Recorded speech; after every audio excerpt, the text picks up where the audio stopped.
Hello, maayong adlaw. So, for today's video, akong i-share sa inyo kung sa akong trabaho diri sa South Korea. So, farm worker dahil ko na ako sa cucumber farm na assign. Ang una gid na akong trabaho diri is ang kanig yung harvest.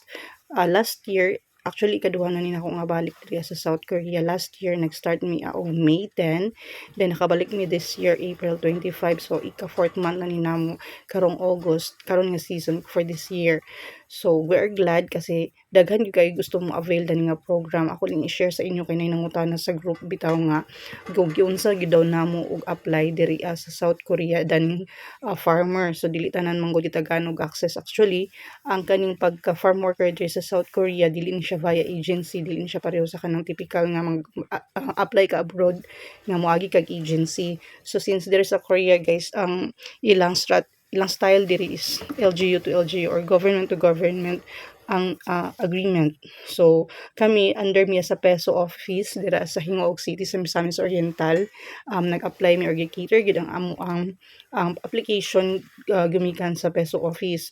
So, dili tanan syudad diri sa Pilipinas nga gitagaan og access nga maka-avail ani nga programa, and we're glad lang kay na ay nag-facilitate diri sa Sangju City para nga maka-avail mi ani or mahimo mi beneficiary dani nga program.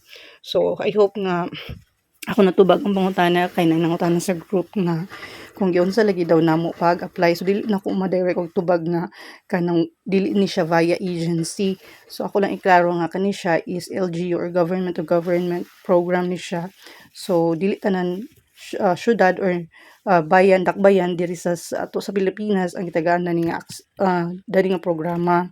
So mao to siya, kung pwede mangutana mo sa inyong mga sa munisipyo kung naabay SWP nga gi-offer kay ang uban man good ginatagaan pod pero lagi ilabay ka sa lain nga syudad nga gi-cater ni ang program. So mo lang to guys.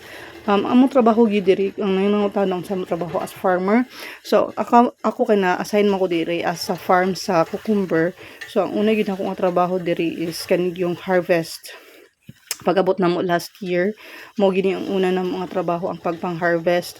So karon kay season naman sa cucumber or kining summer season. So mas daghan jud ang harvest karon. Actually kami gihapon ang nagtanom dani sa amo ang cucumber sa summer season kay kami nakaabot mi diri spring naman.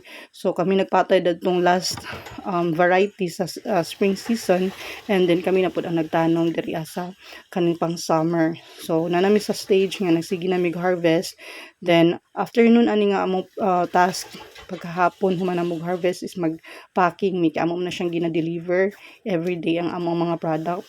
Then sa hapon human sa delivery is kaning magkuan na din mi mag-pruning. So mura niya mong trabaho diri, magbalik-balik ra ni matag adlaw, mag-picking or mag-harvest, then packing na din pagkaudto, then deliver. Yan, hapon na din na guys, ang among trabaho is mag-pruning lang. Ginahinay ra mi pruning, mag-tulips pruning or mag-upper pruning. Depende lang na kung unsay ipabuhat sa amo ang boss. So mo lang to. I hope nga natubag na ako ang pangutana kaninang utana. Kapila na rin ako na kita sa akong sa comment section nga giunsa lagi daw namo pag-apply. So mo lang to siya kay since LGU ni siya, government to government, pwede mo mangutana sa inyong munisipyo kung naabay SWP nga gi-offer diya sa inyong syudad. Kay dili siya tanan gitagaan og access dani nga program.